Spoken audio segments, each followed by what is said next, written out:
I didn't even know she kept a box like that. It was duct-taped shut and buried behind our old tax files in the attic crawlspace. I was just trying to find a spare phone charger. That box changed everything. Inside were 18 letters, each written in Daphne's handwriting, her weird half-cursive that always tilted downhill. But they weren't to me. They were to someone named Clayton. Clayton. I've never met a Clayton in my life. And these weren't old letters from before we met. No. The most recent one was dated 11 days ago. It even had a lipstick mark on the edge, like something from a teen drama. Except Daphne's 36, and we've been married for 9 years. I sat on the attic floor with those letters shaking in my hands while our dog barked downstairs like everything was normal. Like my whole world hadn't just split open with a name. You know what the first line of the top letter said? I can't believe I'm still pretending to be his wife. I think I stopped breathing. I read through 3 before I couldn't anymore. She called him my real future. She said I was safe but dull. She said she hated how I over-explained things when I got nervous and how I folded socks like a sad camp counselor. Clayton, apparently, likes jazz and danger and makes her feel 17. I haven't made anyone feel 17 since I was 17. I didn't scream, didn't break anything. I just sat there stunned, sweating in a fiberglass coffin full of lies and cardboard. I wanted to confront her right then, but I didn't. Why? Because I'm Lowell, the guy who folds socks and apologizes for everything, even being alive sometimes. So I slid the box back where I found it. Quietly, like a coward. I didn't even ask her about the letters. Not that night. Not the next one. I started watching her instead. She hummed while she cooked, smiled when she texted, took longer showers, bought new lingerie, stuff I hadn't seen in years. She looked happy. Happier than I've seen her in months. And it wasn't because of me. That's when the silence started to eat me alive. She'd been ignoring me for months already, emotionally. But after those letters, every "hey babe" from her lips felt like a slap. Like she was playing house with a man she resented. So I did what I always do. I said nothing. I let her keep pretending. But I started planning. If she could write love letters to another man behind my back, I could write an exit plan behind hers. And when I left, when I vanished, I made sure she didn't get to say goodbye. Now she's the one searching. Now she sits with regret. And I still remember every word she wrote to him, especially the line that said, "He'll never find out." She was wrong. For 2 weeks after finding those letters, I became a ghost in my own home, haunting the kitchen, the hallway, the corners of our shared life. She didn't notice. Or maybe she did and didn't care. Either way, she kept playing the part of a loving wife. Only now I knew it was just a costume. A costume she slipped on like her mourning robe before pretending she loved me. Every time she kissed me on the cheek, I flinched. Every time she texted with a smile I didn't recognize, I logged the timestamp in my notebook. Yes, I started keeping notes. Lowell the sock folder, the over-apologizer, now secretly documenting his wife's betrayal like he was building a legal case. I kept track of every late night, every change in her routine. I even started checking her mileage when she left in rush hour clothes that looked more like midnight rendezvous outfits. And still, I said nothing. That's the part that haunts me the most. Not the betrayal itself, but how long I let it breathe under my roof. I let her make me invisible. I handed her the scissors and watched her snip me out of her life, one silent dinner at a time. But something in me snapped the day I found her suitcase hidden in the guest closet. Not packed with clothes, no. It had lingerie, perfume, extra phone chargers, and a man's dress shirt that definitely wasn't mine. I stared at it for 10 full minutes before closing the closet, walking into the kitchen, and calmly washing the coffee mug she left in the sink that morning like everything was fine. That night, I made my decision. If she didn't want me to exist, I would make it true. So I started emptying myself out of the house. Quietly, strategically, one drawer at a time. First the books, then the socks, then the USB drives. I began transferring money into a separate account she didn't know existed. I sold my guitar, the one she hated, and used the cash to rent a storage unit under a fake name. I deleted my social media. I gave my boss 2 months' notice without telling her. I even convinced my landlord to keep my name off the renewal. All while sleeping next to her like nothing was wrong. She kept texting during dinner, giggling into her wine glass, leaving the table to check emails. And I kept nodding, kept smiling like a broken wax figure. I let her believe she was getting away with it. That I was still the loyal idiot who folded her laundry with lavender dryer sheets and left sticky notes on her mirror. But inside, I was already gone. The day before I left, I made her breakfast, French toast with cinnamon like she used to love. She didn't eat it, just tapped her phone, laughed to herself, and left the plate untouched. That was the final nail. So the next morning, I vanished. No message, no note, no confrontation, just the empty space where I used to sleep and a house suddenly too quiet. By the time she noticed, I was already a state away, watching her try to call me on repeat, each call more frantic than the last. And guess what? I never said a word, because now she's the one living in silence. I didn't block her number. That would have been too easy. I wanted her to see my silence. I wanted her to send those messages, long, frantic, begging ones, and watch them get read but never answered. I wanted her to understand what it felt like to be invisible. For the first time, she'd feel it in her bones the way I had for years. And apparently, it didn't take long. On day 2 of my disappearance, she left 7 voicemails. They started off irritated. "Lol, what the hell is this? Is this one of your little dramatic phases?" But by the last one, her voice cracked. She said, "If you're trying to teach me a lesson, congratulations, okay? You did. Please just call me. Please." I almost caved. Almost. But then I remembered how she'd laughed through dinners and wrote letters to another man in the home I paid for. And I remembered the perfume on her neck that never came off for me. I checked our shared account that night. She hadn't spent $1. I knew she was frozen. Lost. The woman who once ignored me so effortlessly was now pacing the house alone with no idea where I went or why. But I wasn't done yet. On day 4, I returned to the city. Not to talk, just to observe.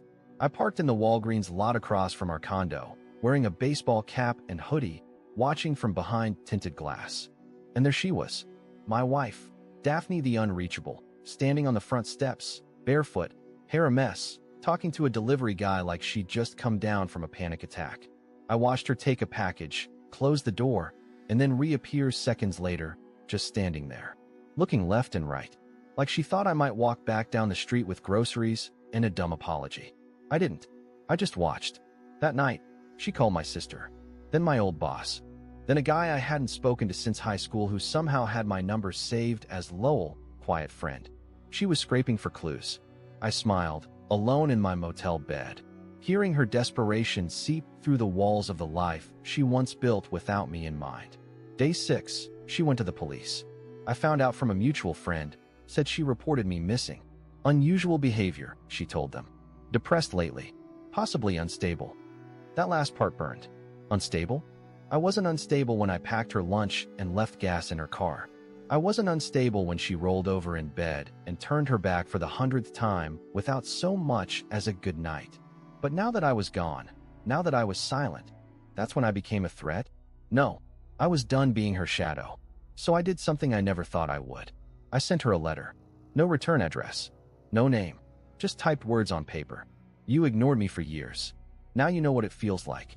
You'll search, but you won't find me. And even if you did, you wouldn't recognize the man I've become. I didn't sign it. I didn't need to. She'd know.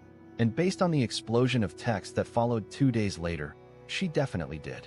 That was the first time she said, "Please come home." Too late. I wasn't hers anymore.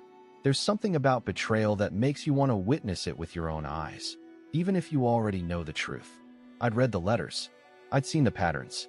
But part of me still needed to see them together. Not out of curiosity, out of closure. So on the 8th day after I vanished, I returned to our street again, this time after midnight, walking along the back alley behind our building like a criminal casing his own home. From behind the trash bins, I had a clear view of the kitchen window. It was dark except for a single light above the stove, and there she was, Daphne, wearing the same oversized hoodie she used to steal from me when we were first married. But this time, she wasn't alone. A tall man stood behind her. I couldn't see his face, but the way he placed his hand on the small of her back made my stomach turn. My blood ran cold not because I didn't expect it, but because of how comfortable they looked. Like I had been gone for years, not days. Like the house had already been reshaped around someone new. I wanted to storm in. I wanted to drag them both outside and scream, "This is who you threw everything away for." But I didn't. I stayed crouched in the shadows like the joke I'd become, watching as they opened a bottle of wine and toasted something I didn't care to understand. When he went upstairs, yes, my stairs, I waited until she was alone in the kitchen again. Then I did something reckless. I stepped out from the alley and knocked once, just once, on the glass of the window. She froze. Her eyes snapped toward the sound. She couldn't see me in the dark, but her expression shifted from confusion to horror. She knew. I stepped back before she could get closer, disappearing into the alley as I heard the sliding glass door unlock behind me. I didn't stop walking until I was a mile away, heart pounding so hard it echoed in my ears. The next morning, she called me 37 times. Then she left a voicemail that I listened to over and over. Lowell, please, if that was you, if you were there, I swear to you, it wasn't what it looked like. I didn't know what I was doing. I don't want him. I need to see you. Please come back. Please talk to me. I'm sorry. It wasn't what it looked like. Then what was it? A therapy session in lingerie? I didn't answer. I didn't text. But I sent one photo, just one. A close-up of her love letter to Clayton with her handwriting and lipstick stain in full view. I sent it with no caption, no follow-up, no explanation. She didn't call again for hours. Then came the storm. She accused me of spying, of breaking into her private things. She raged through texts like a wildfire she couldn't put out. She flipped between guilt and fury like someone unhinged. You don't get to twist things around, she wrote. You disappeared. You left. What did you expect me to do? I wanted to laugh. I wanted to cry. She had rewritten the script in her mind so fast. She'd forgotten how the story started. As if I had left because I was the problem. As if the letters didn't exist. As if I was the villain for watching the fire she started. So I ghosted her again. Fully. No replies. No signals. Just void. And now? Now I could feel her unraveling. This wasn't about love anymore. It was about control. And the one thing Daphne could never handle was being ignored back. I hadn't told anyone in my family where I was. Not even my brother, Harlan, who used to jokingly call Daphne the queen of iced stairs. He never liked her. Said she talked to me like I was a pet she didn't remember adopting. I used to defend her. I thought he was being harsh. Now I wonder how many people saw what I couldn't. Anyway, Harlan works at a body shop about 45 minutes from where I'd holed up. The kind of place where nobody talks unless it's about carburetors or football. So when Daphne walked in, makeup smudged, clutching her phone, asking for me by name, she might as well have been speaking Greek. Harlan texted me that same hour. Your wife's here. Says it's urgent. I didn't tell her a damn thing. That shook me. I'd expected her to spiral, sure, but not to go there. Not to drag herself into the last place she'd ever willingly stepped foot. She once told me Harlan's shop smelled like rust and wasted ambition. But now she was standing in it, breathing that air, trying to track me like a woman on the edge of a nervous breakdown. What scared me most was the voice memo she left on my burner that night. Her tone had changed. It wasn't just desperation. It was disbelief. The kind of voice someone uses when the game flips on them and they realize they've lost. Lowell, she whispered. I know you hate me. I know I ruined everything. But I've never felt this kind of silence before. You always came back. You always forgave me. This isn't you. Please, please just let me see you one more time. Even if you never speak to me again, just let me see your face. I can't sleep. I can't eat. You win. You win, okay? But I didn't want to win. That was never the point. I just wanted her to feel it. Feel what it's like when someone stops being your emotional punching bag and becomes a ghost who no longer dances to your tune. Still, her showing up at my brother's work set off alarms. It meant she was willing to knock on doors now.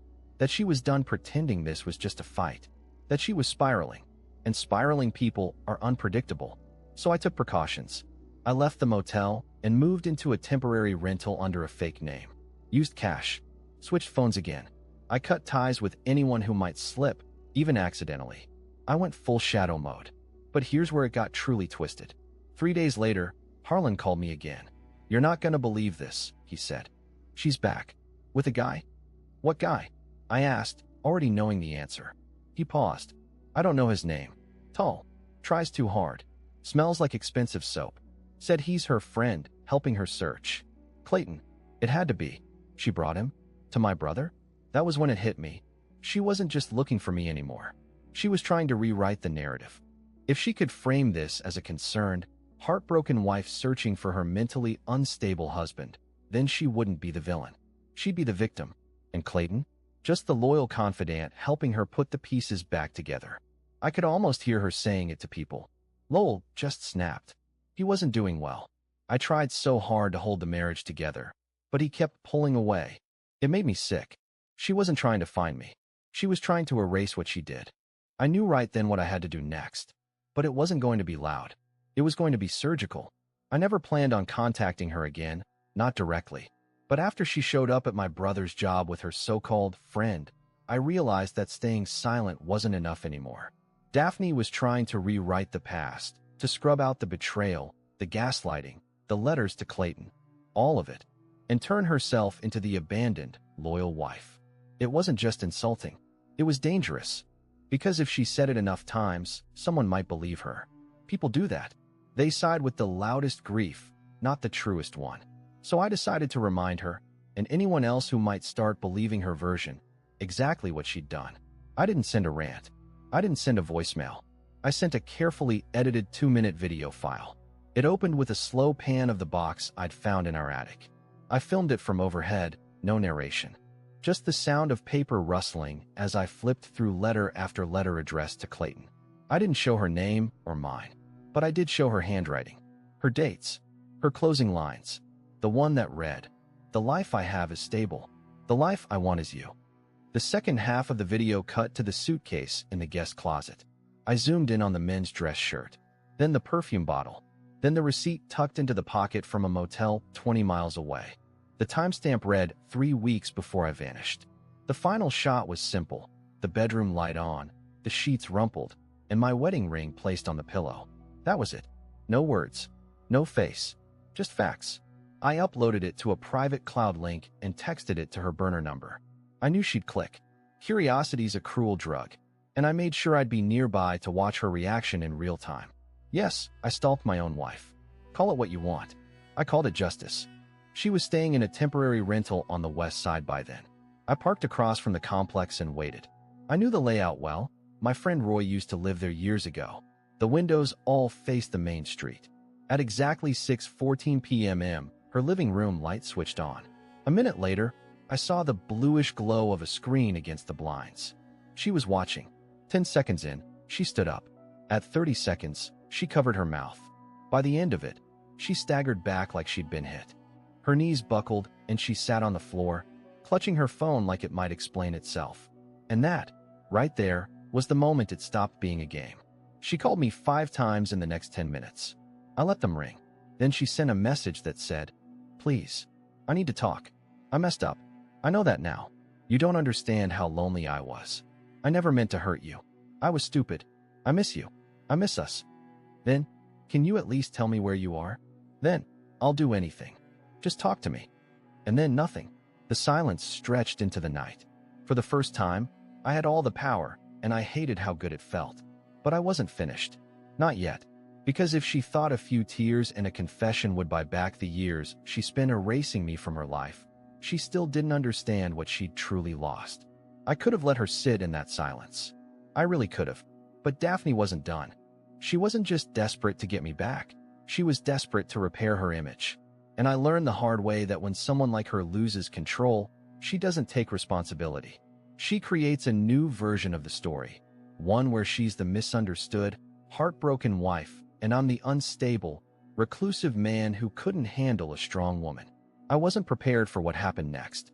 It started with a friend of mine, an old coworker who texted me out of nowhere. "Hey man, I think your ex just told her side of things on a podcast." I didn't believe it until I looked it up. Sure enough, there she was, Daphne, in the thumbnail of a local relationship podcast called Modern Marriages, Modern Messes. I hit play, heart pounding, palms already sweating. She was charming, calm, even vulnerable.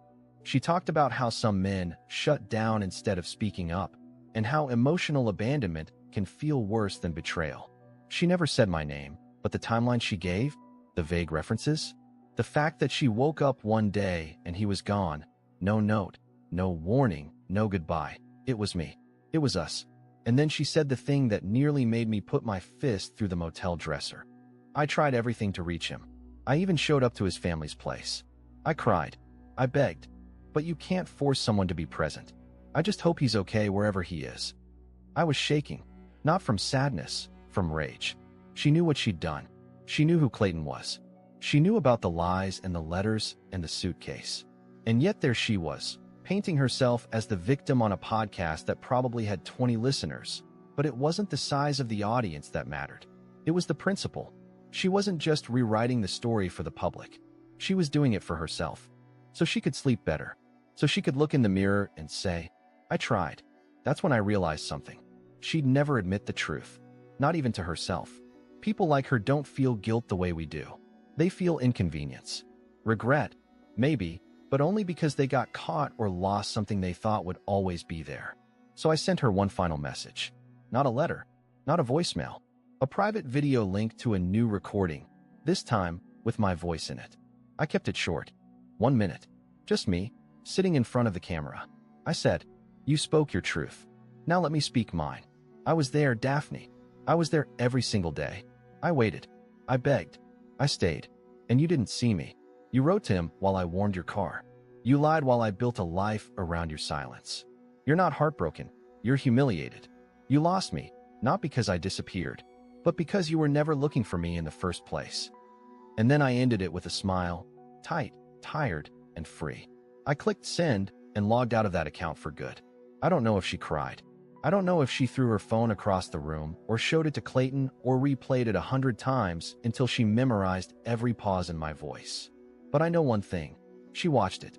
Because 10 minutes later, the video was marked as viewed, and she's never messaged me again since. Not once. That silence. That was my real closure. A month passed after the video. Not a single text. Not a missed call. Not one please. Not one where are you? And for the first time in years, I wasn't waiting for one. I didn't realize how much of my life had been spent in the shadows of her silence, tiptoeing around the coldness, trying to earn a smile, trying to matter. And when she finally stopped reaching for me, when she finally let the silence settle between us like a final curtain drop, I thought I'd feel empty. I thought I'd feel loss. But instead, I felt light. The motel gave way to a tiny sublet by the coast, 2 hours away from the city. Nothing fancy, just a second-floor unit that smelled like old pine wood and ocean air, with creaky floors and a balcony where I could actually hear myself think. I started waking up without a knot in my chest. Started reading again. Started cooking for myself. Real meals, not microwaved ones I used to plate for two even when I ate alone. And I met people. Not anyone romantic, at least not yet. But people who saw me. People who didn't look through me. A woman at the bookstore named Maxine who always asked about my dog. Yes, I adopted one. A wiry terrier named Buck who growls at empty trash cans. A barista who remembers my name and how I take my coffee. A landlord who texts memes. Small things, but things that made me feel real again. I even picked up a side gig fixing up old laptops for a local nonprofit. Turns out, when you're not being slowly erased by someone who's supposed to love you, you actually remember who you are. As for Daphne, I don't know where she is now. I don't care. Maybe she's still with Clayton. Maybe she's alone. Maybe she tells people I vanished and leaves out the parts she doesn't like. That's fine. Let her have her version. I have mine. The truth is, she ignored me for years, not because I was invisible, but because she chose not to see me. She thought I'd never leave, never change, never wake up. But I did. And when I finally stopped begging for her attention, I found something I'd been missing all along. Myself. I don't check her social media. I don't Google her name. I don't replay her voicemails or scroll through old texts. Those days are gone. I buried them with the man who used to fold her socks and wonder what he did wrong. That man's not here anymore. He left quietly, yes. But he found something louder than revenge. He found peace.